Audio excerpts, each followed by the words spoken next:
principal papel do líder é desenvolver outros líderes, é desenvolver as pessoas para que elas tenham sucesso. A liderança hoje, eu tenho dito que as empresas, elas iniciam, de certa forma, na maioria das vezes, de forma empírica, né? Você está começando ali, não tem muitas pessoas na empresa, você começa uma empresa do zero, né? E aí é todo um trabalho, né? Eu gosto muito do livro do Jim Collins, né? Meu livro de cabeceira, inclusive, Empresas Feitas para Vencer, e outros da continuação dele, mas ele fala muito dessa liderança nível 5, né? A liderança nível 5 é uma liderança que o líder ele aparece só no fracasso, né? Ele não aparece, é um líder geralmente muito low profile, né? E ele dá para a equipe o sucesso, né? Ele concede esse sucesso para a equipe. Então, essa liderança, além da questão de desenvolvimento das pessoas, você tem que gostar e se preocupar genuinamente com as pessoas. Essa liderança, ela encontra um lugar de desenvolver as pessoas nesses conceitos todos que nós estávamos falando, né? Do entender o perfil de cada pessoa, a questão do propósito dos projetos, a questão de você saber, muitas vezes, se a pessoa ela tem um talento para determinado projeto, para determinada área, né? Então, realmente, essa questão de você entender um pouco de psicologia e colocar as pessoas certas nos lugares certos, é algo que você não vê com tanta... de forma tão comum nas empresas, né? Porque é muito... Claro que já melhorou muito a questão dos soft skills, né? Essa questão da habilidade de inteligência relacional, inteligência emocional, mas ainda assim precisa evoluir muito, né?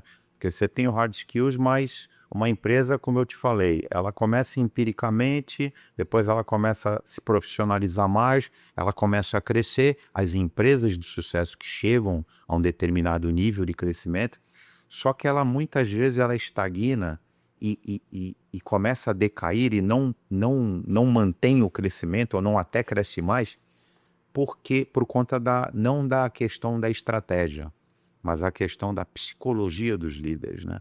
Porque você tem na empresa muito mais gente envolvida agora, você tem os egos tendo que ser mais Isso é controlados, desafiador. não só no nível abaixo de rank, mas no nível do próprio topo da empresa, né? Então, o desafio é o mindset, o desafio é a psicologia dos líderes, para que esses líderes possam não somente levar os times, né? Mas também entre seus pares na diretoria ter uma consciência mais elevada, né? Então, essa consciência, esse olhar, essa percepção, eu costumo também dizer que crença é muito importante, né? Eliminar crenças e você se despir aí das crenças, mas mais importante que as crenças é a percepção. Percepção de si mesmo, percepção da empresa, das pessoas que trabalham contigo, e percepção de mundo, né? Percepção do que acontece ao teu redor. Então, os papéis do líder, além, principalmente, esse é o ponto central, desenvolvimento de outras pessoas, criar outras lideranças, mas também isso tudo que eu estou te falando. E é possível mudar o mindset coletivo? Ou depende muito do individual ali? Então se fala de trabalhar os líderes, fazer essa mudança do mindset dos líderes, e aí, seria a forma da gente conseguir fazer essa mudança do mindset coletivo, ou é algo aí mais utópico? Eu remeto a resposta para essa tua pergunta à filosofia, né? Eu, como te disse, eu gosto muito de estudar filosofia e gosto muito de beber da água dos grandes gênios da humanidade. Então, eu vou buscar muito nesses grandes gênios, desde da filosofia clássica, né? Passando para a medieval, aí a moderna e a contemporânea. O que os grandes mestres da humanidade falavam?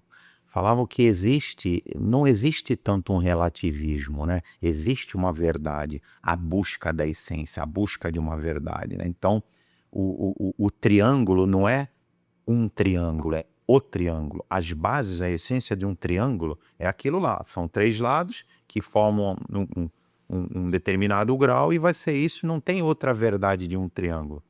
Então eu remeto essa questão da filosofia clássica que é a busca da verdade para uma empresa.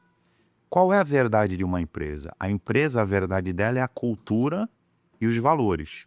Então, algumas coisas vão ter que mudar, vão ter que se transformar. A inovação, o olhar para o mercado, os processos. Mas quando você muda a essência, você começa a correr riscos. Porque se uma empresa vende o empírico, vende uma fundação, dando certo porque tem uma cultura e tem os valores X, Y, Z, você transforma a empresa, sim, tem que ser transformada no decorrer dos anos, mas não deve transformar a essência. A essência é imutável, né? A essência é a verdade. Então, a filosofia ensina que existe uma verdade e que algumas coisas mudam. Mas a verdade principal, a essência, né? Ela não deve mudar, ela deve existir como base, né? Então eu vejo que em algumas empresas construir um mindset coletivo, para ir para a tua pergunta, é a manutenção das verdades dessa empresa. É a manutenção, é a disseminação da cultura e dos valores, que sempre vieram te carregando para o sucesso, né?